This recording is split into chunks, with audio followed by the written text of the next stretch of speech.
আসসালামু আলাইকুম, welcome to spicy বং। আমার আজকের রেসিপি ডায়েট কুলফি। ডায়েট চলাকালীন সাধারণত ব্রেকফাস্টে যে খাবারগুলো দেয়া থাকে সেগুলো দিয়েই আমি এই কুলফিটা বানিয়েছি। আশা করি আমার এই রেসিপি কিছুটা হলেও আপনার ডায়েটে একঘেয়েমি কাটাতে সাহায্য করবে এবং প্রচন্ড গরমে ডায়েটে যদি আপনার আইসক্রিম বা কুলফি খেতে ইচ্ছে করে তো সেই ইচ্ছেটাও পূরণ করবে। আমার রান্নাগুলো এবং আমার ডায়েট রেসিপিগুলো যদি ভালো লাগে তাহলে আমার চ্যানেল সাবস্ক্রাইব করুন ও চলুন দেখে নিই ডায়েট কুলফি তৈরি করতে কি কি লাগছে। ওটস, দুধ, কলা, মধু, আধা ভাঙা পেস্তা বাদাম, আধা ভাঙা কাঠবাদাম ও এলাচ গুঁড়া। এবার প্রণালী। এখানে 3 কাপ পরিমাণ দুধ আছে, তো 3 কাপ পরিমাণ দুধে আমি অন্যান্য উপকরণ কি কি পরিমাণে দিচ্ছি তা একটু খেয়াল করুন। নর্মালি কুলফি তৈরিতে দুধ জাল দিয়ে দুধটা যথেষ্ট ঘন করে তারপর কুলফি বানানো হয়, তবে এটা যেহেতু ডায়েট কুলফি তাই আমি দুধটা স্বাভাবিক অবস্থায় রেখেই মানে ঘন না করেই কুলফিটা বানিয়েছি।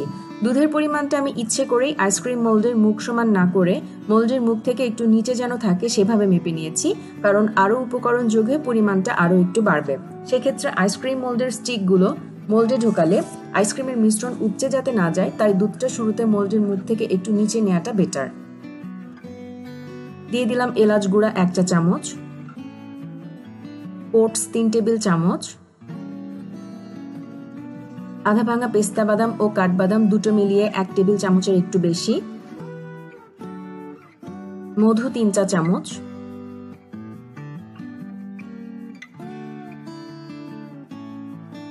এবং স্ম্যাশ করে নেওয়া একটি সাগর কলা।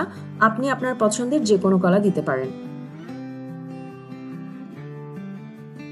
এবার আমি সবকিছুকে খুব ভালো করে মিশিয়ে নিব। আপনি ইচ্ছে করলে এই কুলফিতে 1/2 চা চামচ গোলাপ জল ও 1/2 চা চামচ কেওড়া জল দিতে পারেন, তবে আমি দিইনি কারণ আমি চেয়েছি কুলফিটাতে এলাচের সুগন্ধটুকুই থাকুক, তবে গোলাপ জল কেওড়া জল দিলেও ফ্লেভারটা ভালো লাগে। মিশ্রণ রেডি। এবার আমি মোল্ডে মিশ্রণটুকু ঢালবো এবং কুলফিটা ডিপ ফ্রিজে অন্তত 8-10 ঘন্টা রেখে তারপর বের করব।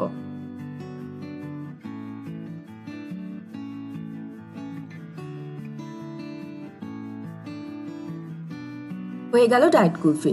আমার ডায়েট রেসিপি বা আমার অন্য রেসিপিগুলো সম্পর্কে কোনো প্রশ্ন থাকলে আমাকে কমেন্ট করুন।